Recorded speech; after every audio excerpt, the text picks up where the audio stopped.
Um, well, I think the lines of communication need to be much more open. To be really frank, I'm not that intricately involved with the local union.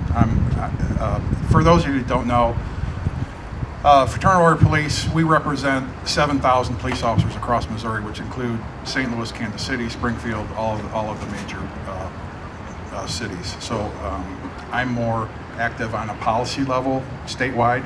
However, locally, I think we can all agree that the lines of communication need to be much more open. We've talked about, this whole thing is about relationships, and it's about building relationships and rebuilding relationships that were lost. So communication needs to go first. I'm a strong union believer. I believe we need the union so we can have fair and equitable working conditions.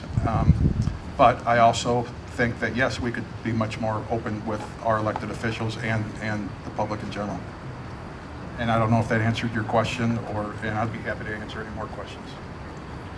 Mike, Megan's out, but ask any of these other folks. Sure. Put them to work or ask them to put you to work. Well, good evening, everyone. First, let me say that. Good evening. I'm glad to see everyone here tonight. I was going to ask my new officer friend the question, but since one just got tossed back at you, I'll give you a break. No, it's okay. I'm going to ask. He's on the table. It's okay. I'm going to ask Reverend Starsky Wilson a question instead. So as a co-chair of the Ferguson Commission, as Chris mentioned, I'm curious what you make of the response, both in words and actions, to the calls of the Ferguson Commission in this region. Both how you evaluate how elected officials have responded to those calls, and what is it that you're calling for elected officials to do in light of those calls? Great, thanks, Blake. Again, I add my thanks to everyone for being here. I think we got a long way to go. I mean, there were 189 calls to action in the Ferguson Commission report. There were 47 priority calls to action, and quite frankly, some of the lowest hanging fruit is still not has not come to bear for us. Part of the challenge that we've seen, of course, is that we've seen an instantaneous backlash. Dr. King, in his last book, Where Do We Go From Here? Chaos Our Community, spoke to the white backlash that comes from Black progress. And in as much as we saw Black progress, if you would talk about an Obama presidency as such, we began to see white backlash not only to that presidency, but very specifically on 11/9/2016, we saw backlash politically across the state. And so to say the term Ferguson was to, particularly in a political debate, was to generate energy in a negative or a right kind of political climate that elected for the first time a full slate of Republicans to statewide leadership. And so we've seen a challenge to the political engagement around these issues. And so what I would have absolutely elected officials to do is to take up the most robust community engaged public planning process that has happened in St. Louis in the last 2 generations, affirm it as such, not ask for more deliberation, but say, guess what? 3,000 people gave 30,000 volunteer hours and said, this is what we're supposed to do. These are our marching orders. So I would have people to do that. People have political challenges to that. And so I've decided that I can't really put trust in elected officials to get that done.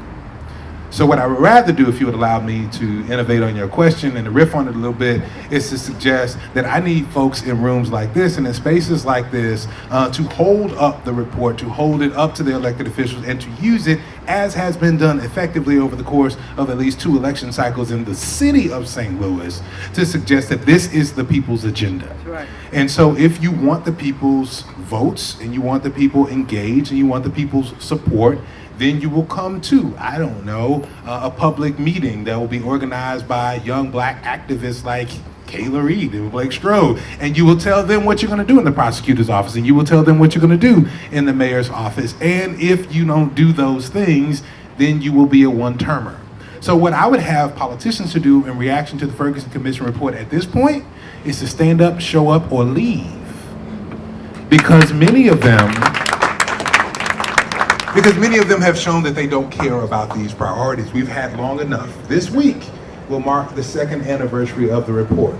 And elected officials and institutional leaders across this land, including institutions of philanthropy, have decided that they would allow it to die on the vine from benign neglect. There's good work happening. Let me say, there is good work happening.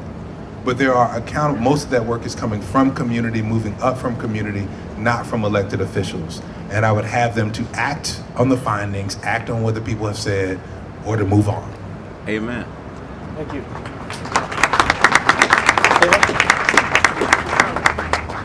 It's my turn to ask a question. Oh, okay. Well, You're down to just your two. I really thought he was okay. Well, I'm going to ask a question to Blake. So, as a attorney at Arch City Defenders, you have spent a lot of the last 2 years that you've been here working on municipal court reform. And so my question is going to focus on that. One, just as a moment to boast on Arch City Defenders, a wonderful organization in our city. What has happened? What have you done? And what do you feel like needs to happen from on a statewide level, specifically regionally, around municipal courts that has not happened yet? Thank you. I will take the opportunity to plug a little bit, and then I'll talk more regionally. So, as an attorney at Arch City Defenders, which is a nonprofit civil rights and holistic defense legal organization, our work in the municipal courts here in the St. Louis region really is twofold. First, on the holistic defense front, what we primarily do is go out into these 80, although now it's slightly down because we've had some consolidated courts, but roughly 80 different municipal courts in St. Louis County, where people are charged with all sorts of what are primarily poverty crimes, by which I mean no registration, failure to register a vehicle, no insurance, driving while suspended, which people can't afford to get their licenses reinstated, having licenses that have been suspended because they had tickets they couldn't pay, and then warrants issued, jail stints resulting. We go into these courts, represent people on those underlying charges, and try to get those cases resolved, try to get warrants recalled, try to get fines abated, and really try to do the triage work, which is the holistic defense. What I'm fortunate enough to do is also be involved in the impact litigation work, which has been to try to really deconstruct what we see as systems of oppression that operate in our region. And that's really how we see the municipal court system. We see it as a system which serves to criminalize poverty, and a system in which state violence is perpetrated against poor people and black people in this region. And anyone that walks out into municipal courts throughout St. Louis City and County and looks at who's held into those courts will see overwhelmingly poor black people being called in to pay the piper. That's the system that we have at work here. And so to answer the question of what we need to do to fix it, all of these courts need to be totally consolidated or totally shut down. Unfortunately, we've had for too many years these sort of separate fiefdoms operating with their own rules, with no accountability, with no real oversight. And in the face of one abuse after the next that has only come to light for the public and for the media and for elected officials in the past few years since the killing of Michael Brown, but that poor black people have known about for decades, what we've seen is nibbling around the edges in terms of policy solutions. So we've seen, Senate Bill 5 pass. We've seen the Missouri Supreme Court issue new rules that basically says you now have to operate a court constitutionally, which was the law all along. And so instead of actually understanding the urgency and the magnitude of the problem, the policymakers and elected officials in this region have chosen instead to uphold the same systems that have perpetrated these abuses for so long and simply ask for minor reforms. So it really does speak to the sort of dearth of vision and courage in policy making and in accountability that we have in among policymakers in this region. And so I would call for those people to actually stand up, people who are in a position, and that includes everyone from court officials to local electeds to state level electeds, and again, folks who live out in the community. You know, if you're not aware of how these courts operate, just take a day. Go out to a municipal court, see what's happening in these courts. Most people don't have daily interaction in these courts because they get a ticket, they pay it, they're done with it. But if you are not in the position to be able to do that, you're not aware of how these courts are operating every day in the lives of poor people and black people. So we all individually have to be more aware, and the people that are in a position to do something have to actually take real serious substantive steps towards shutting these institutions down instead of just tweaking around the edges.